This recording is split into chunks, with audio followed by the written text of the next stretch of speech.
샬롬, 오늘도 복되고 좋은 날입니다. 오늘도 주의 말씀으로 하루를 시작하시기 바랍니다.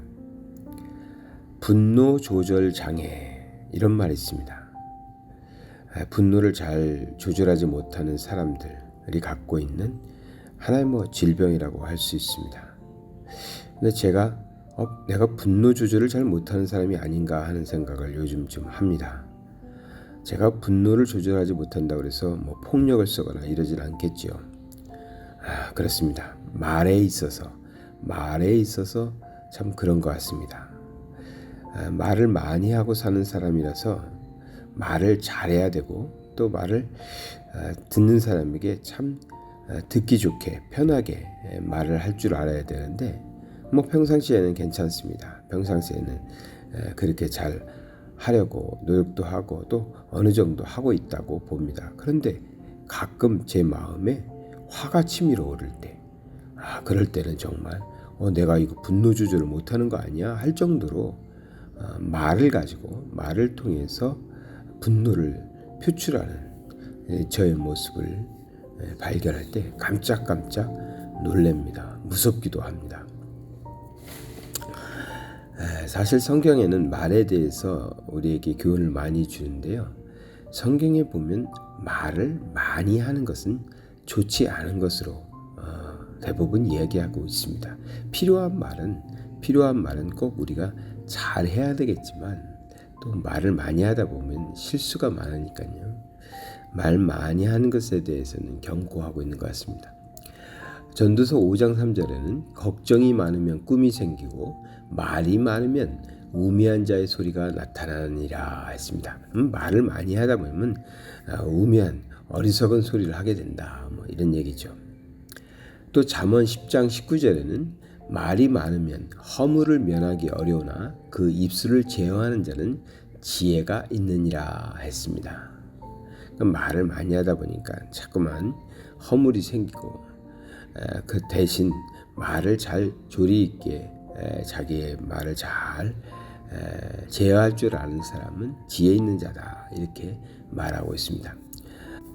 아내도 저에게 권면해 주기를 말을 좀 줄이라고, 말을 적게 하라고, 그렇게까지 설명 안 해줘도 된다고 이런 얘기를 합니다.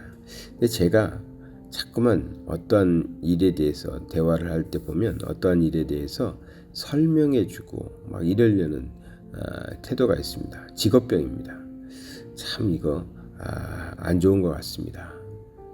그래서 누가 어떤 이야기를 하게 될 때 그것을 설명해주고, 또 심할 경우에는 설득하려고 하는 그런 것이 있는데, 이게 말이 많아서 허물을 생기는 이유 중에 큰 것이겠구나 하는 생각을 합니다. 사실 설교가라는 사람들은 말을 통해서 다른 사람들을 설득해서 구원받게, 또 구원받은 자가 잘 믿음의 생활을 할 수 있도록 사실은 말로써 설득하는 사람들입니다. 그러다 보니까 설교 시간 외에도 다른 때에도 그러한 습성이, 그러한 태도가 좀 나타납니다. 정말 조심해야 되겠죠. 말이 많으면 허물을 면하기 어렵다고 했으니까 말을 줄이는 게 좋겠는데, 그것도 지혜가 좀 있어야 잘할 것입니다. 말을 참 적게 하는 분들, 또 말을 필요한 말만 하시는 분들 보면 참 부럽기도 합니다. 어떻게 하면 그 입술을 제어하는 자는 지혜가 있다고 그랬으니까 그 입술을 제어할 수 있을까? 입술을 잘 다스릴 수 있을까? 고민을 많이 하고 성경적인 답을 찾으려고 애썼습니다. 근데 저의 경우를 보니까 제가 입술을 제어하지 못해서 허물을 갖게 될 경우는 다른 사람과의 대화 속에서인데요. 다른 사람들과의 대화 속에서 허물이 생기는 거니까, 말 때문에 허물이 생기는 거니까, 그리고 대화를 통해서 분노가 생기기도 하고 화를 내기도 하고 그러는 것이니까, 어떻게 해야 나의 말이 정말 은혜로운 자의 말이 될 수 있을까? 또 입술을 잘 다스리는 자의 말이 될 수 있을까? 성경에서 저는 성령의 열매를 생각해 봤습니다. 갈라디아서 5장 22절에 성령의 열매에 대해서 말하고 있죠. 오직 성령의 열매는 사랑과 희락과 화평과 오래 참음과 자비와 양성과 충성과 온유와 절제니 이 같은 것을 금지할 법이 없느니라 했습니다.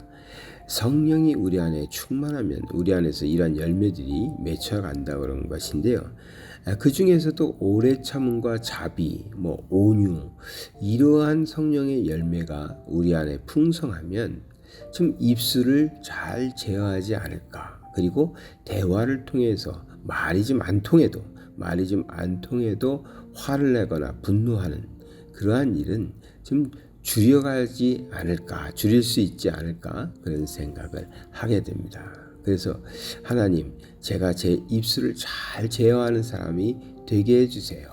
말을 많이 하지 않고 필요한 말을 조리 있게 그리고 상대방에게 기분 좋게 말할 수 있는 사람 되게 해주세요 라고 기도하면서 또 한편으로는 제 안에 성령의 열매 중에 오래 참음과 자비와 온유와 같은 성품들이 쌓이게 해주세요. 그래서 다른 사람을 대할 때 정말 오래 참을 줄 알고 자비로운 마음으로 온유한 마음으로 대할 수 있게 해주세요 라고 기도하였습니다. 정말 하나님의 사람으로 하나님의 자녀답게 살고 싶은데 우리는 하나님과만 만나고 하나님과의 관계 속에서만 사는 게 아니죠. 세상 사람들 또 가족들 이웃들과 함께 살아갑니다. 그래서 사람과의 관계 속에서도 하나님의 자녀다움이 드러나야 되는데 때로는 그러지 못하는 것이죠.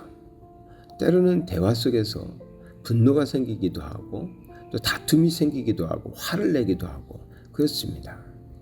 그래서 입술을 제어하는 지혜로운 자가 되어야 할 텐데 그 방법이 참아야지 말 안 해야지 이런다고만 되는 건 아닌 것 같고요. 그래서 내 안에 성령의 열매 그 중에서도 말과 관련해서는 또 다른 사람과의 관계와 관련해서는 오래 참음과 자비와 온유의 성품이 나에게 열매로 맺혀진다면 즉 내가 말을 통해서 실수하거나 죄를 짓거나 다른 사람들과의 관계 속에서 갈등을 일으키는 일은 줄어들겠다 하는 생각이 들었습니다. 하나님께서 우리에게 성령의 열매를 맺으라고 말씀하셨죠. 그리고 그 성령을 우리에게 주셨습니다. 그러니 우리 안에 이미 성령이 계십니다. 그 성령님께서 우리를 역사해 가실 텐데요. 성령님께서 말씀하실 겁니다. 오래 참아야 한다. 자비롭게 살아야 된다. 온유한 마음으로 대하라. 그 성령님이 인도하시는 그 음성을 따라서 우리가 우리의 말도 우리의 입술도 제어하면서 잘 다스리면서 살아간다면 저처럼 자꾸 말 때문에 분노하고 화를 내고 관계가 어려워지는 그러한 실수는 줄여갈 수 있다고 믿습니다. 오늘도 입술을 제어하는 자, 지혜로운 자 되시기 바랍니다. 성령께서 우리에게 그러한 능력 주시리라 믿습니다. 사랑의 하나님 아버지 감사드립니다. 우리가 살아갈 때 우리의 마음과는 다르게 우리의 말이 거칠어지고 또 우리의 말이 다른 사람들을 해하는 그러한 무서운 말이 될 때도 있습니다. 우리의 마음에 오래 참음과 자비와 온유의 성품이 쌓이게 하여 주셔서 입술을 제어할 줄 아는 자가 되어서 정말 말로써 사람을 살리되 말로써 사람을 해치는 자는 결코 되지 않게 하여 주시옵소서. 예수 그리스도 이름 받들어 기도드리나이다. 아멘.